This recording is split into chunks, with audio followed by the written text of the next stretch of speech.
Hi everyone, welcome back to Ukulele Beginners with me, Matt Stead. In this video we're going to talk about measures or bars and how to count your way along in a piece of music.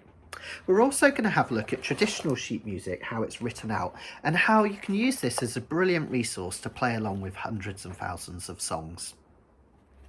Now, at some point in your ukulele journey, you're going to want to buy yourself a music book and play along to loads of songs, because that's half the fun of learning, right? This is the one that I absolutely recommend. I'm not affiliated with them in any way, but I think it's a brilliant resource. It's called Daily Ukulele, and it's written by Liz and Jim Beloff in the United States. What I love about it is the songs are written out really clearly. It's spiral bound, so you can put it on your music stand, and I really recommend at this point buying yourself a nice simple music stand to put your music on as you're playing along. The chords are clearly listed at the top of each song, and you have measures and bars to play along with, and I will teach you how to do that. Oh, and the reason it's called Daily Ukulele is that there are 365 songs in here, so there's one for every day of the year. So in a lot of my videos so far, we've been talking about chunks of music, haven't I? In My Bonnie, we had chunks of 3. In Octopus's Garden and Singing in the Rain, we had chunks of 4. Now those chunks, those divisions of music are called measures or bars, and they both mean exactly the same thing. It's a neat way of dividing music up so that we can count it simply along without getting lost. So let's have a look at My Bonnie Lies Over the Ocean in this music book. Now, don't be intimidated by all of the notation, the quavers and crotchets and all that. We don't need to worry ourselves with that at all. All that we need to look at are the chords that are listed and these little chunks of music here, which is a measure or a bar. The terms measures and bar are completely interchangeable. Sometimes I use one or the other. I'll try to be consistent and use the word measure. Measure was the traditional way of writing it, but later on, more colloquially, it's used as bars. And they mean the same thing, one of those little chunks of music. So for instance, 12-bar blues is a piece of blues which has a form of being 12 bars long. Let's have a look at My Bonnie again. Here we have a musical stave with lines going horizontally across the page. That gives the pitch of these notes. We don't need to bother ourselves with that at all though. What we do want to look at are these vertical lines here. Can you see just before this G and just before the C? Each of these is a bar line, and each of the gaps in between is a measure or a bar. So every time you see one of these little rectangles here after this G, and here after this C, it's a measure or a bar in a piece of music. So because My Bonnie is in 3/4 timing, here's the time signature at the top. Notice that little 3. Each one of those measures or chunks of music is 3 beats. So we have 3 beats of G, 3 beats of C. Now notice here we have a long section. We have 3 bars of music. That just means we have 3 lots of 3.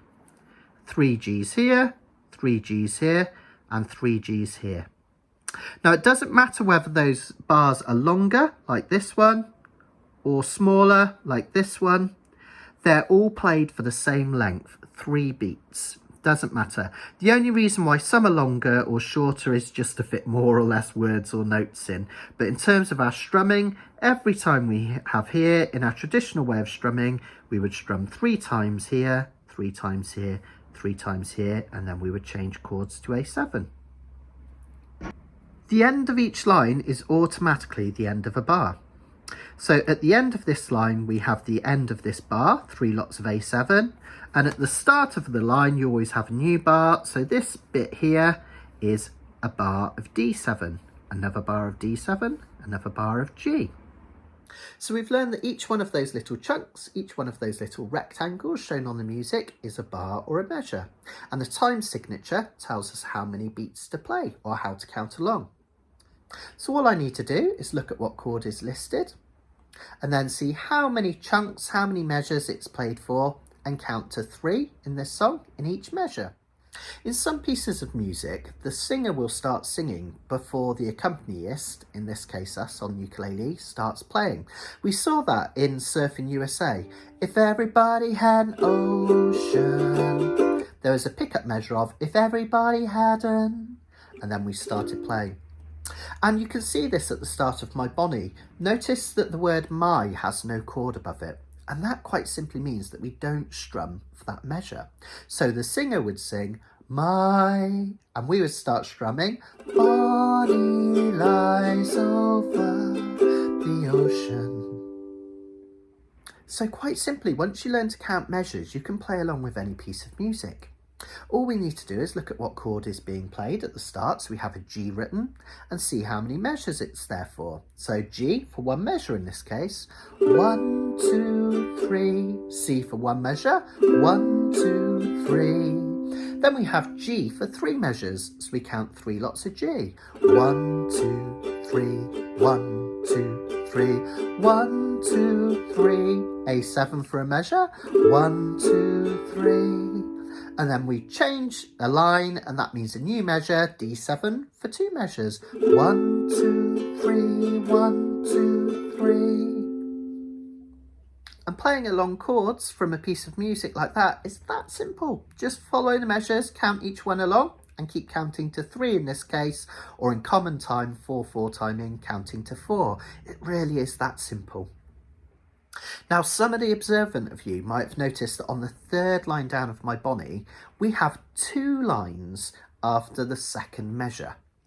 All that tells you is that we're entering a new section in the song. It doesn't alter the way you play or anything like that. You just keep playing along just as you would normally, but it's just handy if you've got a director or someone leading the song. They might say, let's start in the 2nd section, and you would know that you would start playing where that double bar line is.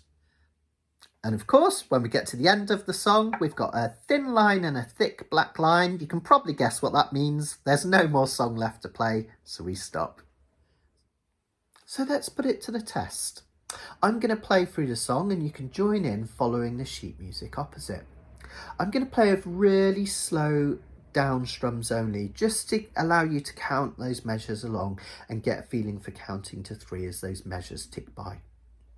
We've got that pickup bar, so let's use it. So I'm going to start the song with 1, 2, my, and you come in on the word Bonnie, and then just keep watching the chords and counting along and see if you can follow along as best you can. 1, 2, my Bonnie lies over the ocean. My Bonnie lies over the sea. 2nd line. My Bonnie lies over the ocean. Oh, bring back my Bonnie to the lightning. Bring back. Bring back, oh bring back my Bonnie to me, next line. Bring back, oh bring back my Bonnie to me. And how many strums you play on that last measure is entirely up to you. I tend to end the last measure with a single strum and just let that ring out. So you see, there's no need to be scared of sheet music. In actual fact, it's probably one of the best forms of music to follow because those measures are all written out. So as long as you can count along in each of those measures, you can't get lost. Well, you can, but it's a lot harder. And remember, you don't need to worry about treble clefs or anything like that, or staves, or the crotchets and quavers. They're there just to help the singer or the soloist to play along. For our purposes, we just need to worry about the chords and counting along the measures. And as easy as 1, 2, 3, you can play along with hundreds of songs. Cool, huh?